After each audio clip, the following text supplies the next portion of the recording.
Hello students, ਅੱਜ ਦੀ class ਵਿੱਚ ਤੁਹਾਡਾ ਸਵਾਗਤ ਹੈ। ਅੱਜ ਅਸੀਂ ਹਿਸਟਰੀ ਦਾ ਇੱਕ ਬਹੁਤ ਹੀ ਮਹੱਤਵਪੂਰਨ ਟੌਪਿਕ ਪੜ੍ਹਨ ਜਾ ਰਹੇ ਹਾਂ। ਪਹਿਲਾ ਐਂਗਲੋ-ਸਿੱਖ ਯੁੱਧ, ਫਰਸਟ ਐਂਗਲੋ-ਸਿੱਖ ਵਾਰ, ਜੋ 1845 ਤੋਂ 1846 ਤੱਕ ਲੜਿਆ ਗਿਆ। ਇਸ ਚੈਪਟਰ ਵਿੱਚ ਅਸੀਂ ਦੇਖਾਂਗੇ ਕਿ ਕਿਵੇਂ ਸਾਡੀ ਫੌਜ ਨੇ ਬੇਮਿਸਾਲ ਬਹਾਦਰੀ ਦਿਖਾਈ, ਪਰ ਨਾਲ ਹੀ ਕੁਝ ਆਪਣੇ ਹੀ ਬੰਦਿਆਂ ਦੇ ਧੋਖੇ ਕਾਰਨ ਸਿੱਖ ਸਾਮਰਾਜ, ਸਿੱਖ ਐਮਪਾਇਰ ਵਿੱਚ ਕਿੱਡਾ ਵੱਡਾ ਬਦਲਾਅ ਆਇਆ। ਇਹ ਕਹਾਣੀ ਬਹਾਦਰੀ, ਸਾਜ਼ਿਸ਼ ਅਤੇ ਧੋਖੇ ਦੀ ਹੈ, ਜਿਸ ਨੂੰ ਅਸੀਂ ਅੱਜ ਡਿਟੇਲ ਵਿੱਚ ਸਮਝਾਂਗੇ। ਚਲੋ ਅਗਲੀ ਸਲਾਈਡ ਤੇ ਚੱਲਦੇ ਹਾਂ ਅਤੇ ਦੇਖਦੇ ਹਾਂ ਕਿ ਇਸ ਜੰਗ ਦੇ ਪਿੱਛੇ ਬੈਕਗ੍ਰਾਉਂਡ ਕੀ ਸੀ। ਸਟੂਡੈਂਟਸ, ਸਾਲ 1839 ਵਿੱਚ ਜਦੋਂ ਮਹਾਰਾਜਾ ਰਣਜੀਤ ਸਿੰਘ ਦੀ ਮੌਤ ਹੋਈ ਤਾਂ ਸਿੱਖ ਸਾਮਰਾਜ ਲਈ ਇੱਕ ਬਹੁਤ ਵੱਡਾ ਝਟਕਾ ਸੀ। ਉਨ੍ਹਾਂ ਤੋਂ ਬਾਅਦ ਸਾਮਰਾਜ ਦੀ ਕਮਾਨ ਸੰਭਾਲਣ ਵਾਲਾ ਕੋਈ ਮਜ਼ਬੂਤ ਸ਼ਾਸਕ ਨਹੀਂ ਰਿਹਾ। ਉਸ ਸਮੇਂ ਮਹਾਰਾਜਾ ਦਲੀਪ ਸਿੰਘ ਬਹੁਤ ਛੋਟੇ ਯਾਨੀ ਨਾਬਾਲਗ ਸਨ, ਜਿਸ ਕਰਕੇ ਰਾਜ ਦੀ ਅਗਵਾਈ ਮਹਾਰਾਣੀ ਜਿੰਦ ਕੌਰ ਕਰ ਰਹੇ ਸਨ। ਇਸ ਕਮਜ਼ੋਰ ਸਿਆਸੀ ਹਾਲਤ ਕਰਕੇ ਪੂਰੇ ਪੰਜਾਬ ਵਿੱਚ ਅਰਾਜਕਤਾ ਯਾਨੀ ਐਨਰਕੀ ਅਤੇ ਬੌਖਲਾਹਟ ਦਾ ਮਾਹੌਲ ਬਣ ਗਿਆ। ਦੂਜੇ ਪਾਸੇ ਅੰਗਰੇਜ਼ ਇਸ ਮੌਕੇ ਦਾ ਫਾਇਦਾ ਚੁੱਕਣਾ ਚਾਹੁੰਦੇ ਸਨ ਅਤੇ ਉਸ ਵੇਲੇ ਭਾਰਤ ਦੇ ਗਵਰਨਰ ਜਨਰਲ ਸਨ ਲਾਰਡ ਹਾਰਡਿੰਗ, ਜੋ ਪੰਜਾਬ ਤੇ ਨਜ਼ਰ ਟਿਕਾਈ ਬੈਠੇ ਸਨ। ਹੁਣ ਅਸੀਂ ਦੇਖਦੇ ਹਾਂ ਕਿ ਇਸ ਜੰਗ ਵਿੱਚ ਦੋਵਾਂ ਪਾਸਿਆਂ ਤੋਂ ਕੌਣ-ਕੌਣ ਲੀਡ ਕਰ ਰਿਹਾ ਸੀ, ਯਾਨੀ ਕਮਾਂਡਰ ਕੌਣ ਸਨ? ਸਿੱਖ ਫੌਜ ਦੇ ਆਗੂ। ਇੱਕ ਪਾਸੇ ਸਿੱਖ ਫੌਜ ਦੇ ਮੁੱਖ ਆਗੂ ਸਨ ਲਾਲ ਸਿੰਘ ਅਤੇ ਤੇਜ ਸਿੰਘ, ਜਿਨ੍ਹਾਂ ਬਾਰੇ ਅਸੀਂ ਅੱਗੇ ਪੜ੍ਹਾਂਗੇ ਕਿ ਇਹਨਾਂ ਦਾ ਕਿਰਦਾਰ ਕਿਹੋ ਜਿਹਾ ਰਿਹਾ। ਦੂਜੇ ਪਾਸੇ ਸੱਚੀ ਬਹਾਦਰੀ ਦਿਖਾਉਣ ਵਾਲੇ ਯੋਧੇ ਸਨ ਰਣਜੋਧ ਸਿੰਘ ਮਜੀਠੀਆ ਅਤੇ ਸ਼ਾਮ ਸਿੰਘ ਅਟਾਰੀਵਾਲਾ। ਬਰਤਾਨਵੀ ਫੌਜ ਦੇ ਆਗੂ। ਅੰਗਰੇਜ਼ਾਂ ਵੱਲੋਂ ਖੁਦ ਗਵਰਨਰ ਜਨਰਲ ਲਾਰਡ ਹਾਰਡਿੰਗ, ਉਨ੍ਹਾਂ ਦੇ ਨਾਲ ਸਰ ਹਿਊਗ ਗੌ ਅਤੇ ਸਰ ਹੈਨਰੀ ਸਮਿਥ ਫੌਜ ਦੀ ਅਗਵਾਈ ਕਰ ਰਹੇ ਸਨ। ਇਸ ਸਲਾਈਡ ਵਿੱਚ ਦਿੱਤੇ ਟੇਬਲ ਨੂੰ ਧਿਆਨ ਨਾਲ ਦੇਖੋ। ਇਹ ਇਸ ਪੂਰੀ ਜੰਗ ਦਾ ਇੱਕ ਮਾਸਟਰ ਡੈਸ਼ਬੋਰਡ ਹੈ। ਪਹਿਲੇ ਐਂਗਲੋ-ਸਿੱਖ ਯੁੱਧ ਦੌਰਾਨ ਟੋਟਲ 5 ਮੁੱਖ ਲੜਾਈਆਂ ਹੋਈਆਂ। ਮੁਦਕੀ ਦੀ ਲੜਾਈ, ਇਹ 18 ਦਸੰਬਰ 1845 ਨੂੰ ਹੋਈ, ਜਿੱਥੇ ਸਿੱਖ ਫੌਜ ਦੀ ਅਗਵਾਈ ਲਾਲ ਸਿੰਘ ਨੇ ਅਤੇ ਬ੍ਰਿਟਿਸ਼ ਦੀ ਸਰ ਹਿਊਗ ਗੌ ਨੇ ਕੀਤੀ। ਇਸ ਵਿੱਚ ਬ੍ਰਿਟਿਸ਼ ਦੀ ਜਿੱਤ ਹੋਈ। ਫਿਰੋਜ਼ ਸ਼ਹਿਰ ਦੀ ਲੜਾਈ 21 ਦਸੰਬਰ 1845 ਨੂੰ ਹੋਈ। ਲਾਲ ਸਿੰਘ ਅਤੇ ਤੇਜਾ ਸਿੰਘ ਦੀ ਅਗਵਾਈ ਹੇਠ ਫੌਜ ਲੜੀ, ਪਰ ਜਿੱਤ ਫੇਰ ਬ੍ਰਿਟਿਸ਼ ਦੀ ਹੋਈ। ਬੱਦੋਵਾਲ ਦੀ ਲੜਾਈ 21 ਜਨਵਰੀ 1846 ਨੂੰ ਹੋਈ। ਇਸ ਵਿੱਚ ਰਣਜੋਧ ਸਿੰਘ ਮਜੀਠੀਆ ਨੇ ਬਹਾਦਰੀ ਦਿਖਾਈ ਅਤੇ ਸਰ ਹੈਨਰੀ ਸਮਿਥ ਨੂੰ ਹਰਾ ਕੇ ਸਿੱਖਾਂ ਦੀ ਸ਼ਾਨਦਾਰ ਜਿੱਤ ਹੋਈ। ਆਲੀਵਾਲ ਦੀ ਲੜਾਈ 28 ਜਨਵਰੀ 1846 ਨੂੰ ਹੋਈ, ਜਿਸ ਵਿੱਚ ਰਣਜੋਧ ਸਿੰਘ ਦੀ ਅਗਵਾਈ ਹੇਠ ਸਿੱਖ ਲੜੇ, ਪਰ ਅੰਗਰੇਜ਼ਾਂ ਸਰ ਹੈਨਰੀ ਸਮਿਥ ਦੀ ਜਿੱਤ ਹੋਈ। ਸਭਰਾਉਂ ਦੀ ਲੜਾਈ 10 ਫਰਵਰੀ 1846 ਨੂੰ ਹੋਈ, ਸਭ ਤੋਂ ਫੈਸਲਾਕੁਨ ਲੜਾਈ ਸੀ। ਲਾਲ ਸਿੰਘ, ਤੇਜ ਸਿੰਘ ਅਤੇ ਸ਼ਾਮ ਸਿੰਘ ਅਟਾਰੀਵਾਲਾ ਦੀ ਅਗਵਾਈ ਵਿੱਚ ਫੌਜ ਲੜੀ, ਪਰ ਆਖਿਰਕਾਰ ਬ੍ਰਿਟਿਸ਼ ਜਿੱਤ ਗਏ। ਆਓ ਹੁਣ ਪਹਿਲੀਆਂ ਦੋ ਲੜਾਈਆਂ ਨੂੰ ਥੋੜਾ ਡੀਪਲੀ ਸਮਝੀਏ। ਮੁਦਕੀ ਦੀ ਲੜਾਈ 18 ਦਸੰਬਰ 1845। ਇਸ ਵਿੱਚ ਸਿੱਖ ਫੌਜਾਂ ਨੇ ਬੜੀ ਜੋਸ਼ ਨਾਲ ਸਤਲੁਜ ਦਰਿਆ ਪਾਰ ਕੀਤਾ। ਜੰਗ ਦੇ ਮੈਦਾਨ ਵਿੱਚ ਸਿੱਖਾਂ ਨੇ ਦੁਸ਼ਮਣ ਅੰਗਰੇਜ਼ਾਂ ਦਾ ਬਹੁਤ ਭਾਰੀ ਨੁਕਸਾਨ ਕੀਤਾ, ਪਰ ਅਫਸੋਸ ਇੱਥੇ ਮੁੱਖ ਲੀਡਰ ਲਾਲ ਸਿੰਘ ਦੇ ਧੋਖੇ ਕਾਰਨ ਜਿੱਤੀ ਹੋਈ ਬਾਜ਼ੀ ਸਿੱਖ ਹਾਰ ਗਏ। ਫਿਰੋਜ਼ ਸ਼ਹਿਰ ਦੀ ਲੜਾਈ 21 ਦਸੰਬਰ 1845।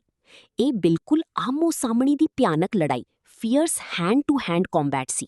ਸਿੱਖ ਸਿਪਾਹੀਆਂ ਨੇ ਅੰਤਾਂ ਦੀ ਬਹਾਦਰੀ ਅਤੇ ਲਾਸਾਨੀ ਜੰਗ ਕੁਸ਼ਲਤਾ, ਐਕਸੈਪਸ਼ਨਲ ਮਿਲਟਰੀ ਸਕਿੱਲਸ ਦਿਖਾਈ। ਅੰਗਰੇਜ਼ ਖੁਦ ਡਰ ਗਏ ਸਨ, ਪਰ ਇੱਥੇ ਵੀ ਉਹੀ ਹੋਇਆ। ਆਪਣੇ ਹੀ ਆਗੂਆਂ ਵੱਲੋਂ ਦਿੱਤੇ ਗਏ ਧੋਖੇ ਕਾਰਨ ਸਿੱਖਾਂ ਨੂੰ ਹਾਰ ਦਾ ਮੂੰਹ ਦੇਖਣਾ ਪਿਆ। ਹੁਣ ਗੱਲ ਕਰਦੇ ਹਾਂ ਸਾਡੇ ਇਤਿਹਾਸ ਦੇ ਇੱਕ ਬਹੁਤ ਹੀ ਮਾਣਮੱਤੀ ਬੱਦੋਵਾਨ ਦੀ ਲੜਾਈ, ਜੋ 21 ਜਨਵਰੀ 1846 ਨੂੰ ਹੋਈ। ਇਸ ਮੈਪ ਰਾਹੀਂ ਸਮਝੋ ਕਿ ਕੀ ਰਣਨੀਤੀ ਸੀ। ਸਭ ਤੋਂ ਪਹਿਲਾਂ ਰਣਜੋਧ ਸਿੰਘ ਮਜੀਠੀਆ ਨੇ ਆਪਣੀ ਫੌਜ ਨਾਲ ਸਤਲੁਜ ਦਰਿਆ ਪਾਰ ਕੀਤਾ। ਉਨ੍ਹਾਂ ਦੀ ਪਲੈਨਿੰਗ ਸੀ ਲੁਧਿਆਣਾ ਉੱਤੇ ਹਮਲਾ ਕਰਨ ਦੀ। ਜਦੋਂ ਬ੍ਰਿਟਿਸ਼ ਕਮਾਂਡਰ ਹੈਨਰੀ ਸਮਿਥ ਦੀਆਂ ਫੌਜਾਂ ਨੇ ਸਿੱਖਾਂ ਨੂੰ ਰੋਕਣ ਦੀ ਕੋਸ਼ਿਸ਼ ਕੀਤੀ, ਤਾਂ ਸਿੱਖਾਂ ਨੇ ਅਜਿਹੀ ਟੱਕਰ ਦਿੱਤੀ ਕਿ ਇੱਥੇ ਅੰਗਰੇਜ਼ਾਂ ਦੀ ਬੁਰੀ ਤਰ੍ਹਾਂ ਹਾਰ ਹੋਈ। ਇਹ ਸਿੱਖਾਂ ਦੀ ਇੱਕ ਬਹੁਤ ਵੱਡੀ ਜਿੱਤ ਸੀ। ਬੱਦੋਵਾਲ ਦੀ ਹਾਰ ਤੋਂ ਬਾਅਦ ਅੰਗਰੇਜ਼ ਸ਼ਾਂਤ ਨਹੀਂ ਬੈਠੇ। ਅਗਲੀ ਲੜਾਈ ਹੋਈ ਆਲੀਵਾਲ ਦੀ ਲੜਾਈ 28 ਜਨਵਰੀ 1846 ਨੂੰ। ਅੰਗਰੇਜ਼ਾਂ ਨੂੰ ਜਿਵੇਂ ਹੀ ਫਿਰੋਜ਼ਪੁਰ ਤੋਂ ਹੋਰ ਸਹਾਇਤਾ ਯਾਨੀ ਰੀਇਨਫੋਰਸਮੈਂਟਸ ਮਿਲੀ, ਉਨ੍ਹਾਂ ਨੇ ਨਵਾਂ ਪਲਾਨ ਬਣਾਇਆ। ਹੈਨਰੀ ਸਮਿਥ ਨੇ ਰਣਜੋਧ ਸਿੰਘ ਦੀ ਸੈਨਾ ਤੇ ਅਚਾਨਕ ਹਮਲਾ ਯਾਨੀ ਸਰਪ੍ਰਾਈਜ਼ ਅਟੈਕ ਕਰ ਦਿੱਤਾ। ਇਸ ਅਚਾਨਕ ਹੋਏ ਹਮਲੇ ਕਾਰਨ ਸਿੱਖ ਫੌਜ ਸੰਭਲ ਨਹੀਂ ਸਕੀ। ਫੇਰ ਵੀ ਸਿੱਖ ਸਿਪਾਹੀ ਬਹਾਦਰੀ ਨਾਲ ਲੜਦੇ ਹੋਏ ਸਤਲੁਜ ਦਰਿਆ ਪਾਰ ਕਰਕੇ ਸੁਰੱਖਿਅਤ ਨਿਕਲਣ ਵਿੱਚ ਕਾਮਯਾਬ ਰਹੇ। ਪਰ ਰਣਨੀਤਿਕ ਤੌਰ ਤੇ ਇਹ ਜਿੱਤ ਬ੍ਰਿਟਿਸ਼ ਦੀ ਰਹੀ। ਹੁਣ ਆਉਂਦੀ ਹੈ ਇਸ ਯੁੱਧ ਦੀ ਸਭ ਤੋਂ ਆਖਰੀ ਅਤੇ ਫੈਸਲਾਕੁੰਨ ਲੜਾਈ, ਸਬਰਾਉਂ ਦੀ ਲੜਾਈ, ਜੋ 10 ਫਰਵਰੀ 1846 ਨੂੰ ਲੜੀ ਗਈ। ਇਹ ਲੜਾਈ ਸਤਲੁਜ ਦਰਿਆ ਦੇ ਕੰਢੇ ਤੇ ਹੋਈ। ਇੱਕ ਪਾਸੇ ਸਿੱਖ ਫੌਜੀ ਜਾਨ ਦੀ ਬਾਜੀ ਲਾ ਰਹੇ ਸਨ, ਪਰ ਦੂਜੇ ਪਾਸੇ ਗੱਦਾਰ ਤੇਜ ਸਿੰਘ ਅਤੇ ਲਾਲ ਸਿੰਘ ਨੇ ਮੁੜ ਆਪਣੇ ਫੌਜੀਆਂ ਨਾਲ ਧੋਖਾ ਕੀਤਾ। ਉਨ੍ਹਾਂ ਨੇ ਰਣਨੀਤਿਕ ਮੌਕੇ ਤੇ ਪਿੱਛੇ ਹਟ ਕੇ ਫੌਜ ਨੂੰ ਬਿਨਾਂ ਲੀਡਰਸ਼ਿਪ ਤੇ ਛੱਡ ਦਿੱਤਾ। ਪਰ ਅਜਿਹੇ ਮਾਹੌਲ ਵਿੱਚ ਵੀ ਮਹਾਨ ਯੋਧੇ ਸ਼ਾਮ ਸਿੰਘ ਅਟਾਰੀ ਵਾਲਾ ਪਿੱਛੇ ਨਹੀਂ ਹਟੇ। ਉਹ ਬਹੁਤ ਬਹਾਦਰੀ ਨਾਲ ਆਖਰੀ ਸਾਹ ਤੱਕ ਲੜਦੇ ਰਹੇ ਅਤੇ ਦੇਸ਼ ਲਈ ਸ਼ਹੀਦ ਹੋ ਗਏ। ਸੋ ਸਟੂਡੈਂਟਸ, ਸਿੱਖ ਫੌਜ ਇੱਥੇ ਵੀ ਆਪਣੀ ਕਮਜ਼ੋਰੀ ਕਰਕੇ ਨਹੀਂ, ਬਲਕਿ ਆਪਣੇ ਹੀ ਲੀਡਰਾਂ ਦੇ ਧੋਖੇ ਕਰਕੇ ਹਾਰ ਗਈ। ਇਸ ਜੰਗ ਦੀ ਕੀਮਤ ਦੋਵਾਂ ਪਾਸਿਆਂ ਨੂੰ ਬਹੁਤ ਨੁਕਸਾਨ ਦੇ ਕੇ ਚੁਕਾਣੀ ਪਈ। ਸਿੱਖਾਂ ਦਾ ਨੁਕਸਾਨ, ਦੇਸ਼ ਦੀ ਰੱਖਿਆ ਕਰਦੇ ਹੋਏ 3125 ਸਿੱਖ ਸਿਪਾਹੀ ਸ਼ਹੀਦ ਹੋ ਗਏ। ਦੁਸ਼ਮਣਾਂ ਦਾ ਨੁਕਸਾਨ, ਸਿੱਖਾਂ ਨੇ ਅੰਗਰੇਜ਼ਾਂ ਨੂੰ ਵੀ ਸਖਤ ਟੱਕਰ ਦਿੱਤੀ ਸੀ।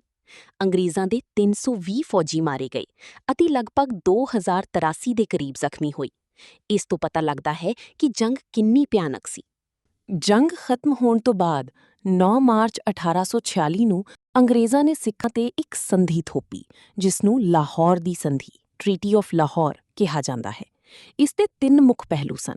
ਰਾਜਨੀਤੀ, ਅੰਗਰੇਜ਼ਾਂ ਨੇ ਮਹਾਰਾਜਾ ਦਲੀਪ ਸਿੰਘ ਨੂੰ ਲਾਹੌਰ ਦੇ ਰਾਜਾ ਵਜੋਂ ਮਾਨਤਾ ਤਾਂ ਦੇ ਦਿੱਤੀ, ਪਰ ਉਨ੍ਹਾਂ ਦੀ ਪਾਵਰ ਬਹੁਤ ਘੱਟ ਕਰ ਦਿੱਤੀ।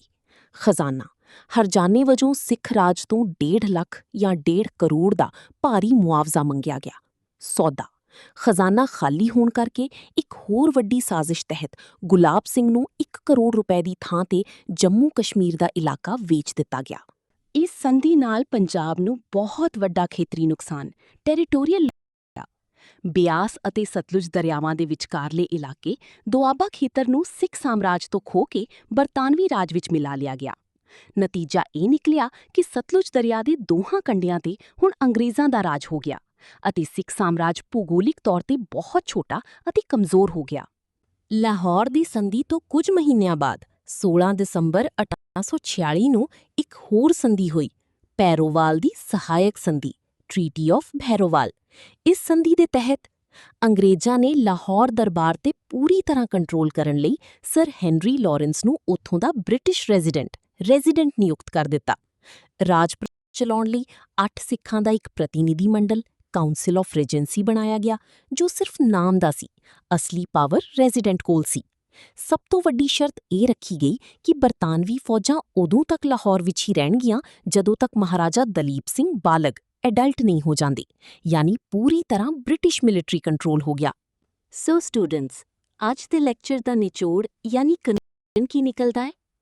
1839, ਜਿੱਥੇ ਮਹਾਰਾਜਾ ਰਣਜੀਤ ਸਿੰਘ ਦਾ ਇੱਕ ਬਹੁਤ ਹੀ ਸ਼ਕਤੀਸ਼ਾਲੀ ਅਤੇ ਆਜ਼ਾਦ ਸਾਮਰਾਜ ਸੀ, ਉੱਥੇ ਹੀ ਫੌਜ ਦੀ ਬੇਮਿਸਾਲ ਬਹਾਦਰੀ ਦੇ ਬਾਵਜੂਦ ਲਾਲ ਸਿੰਘ ਅਤੇ ਤੇਜ ਸਿੰਘ ਵਰਗੇ ਆਗੂਆਂ ਦੇ ਧੋਖੇ ਨੇ ਸਭ ਕੁਝ ਬਦਲ ਦਿੱਤਾ।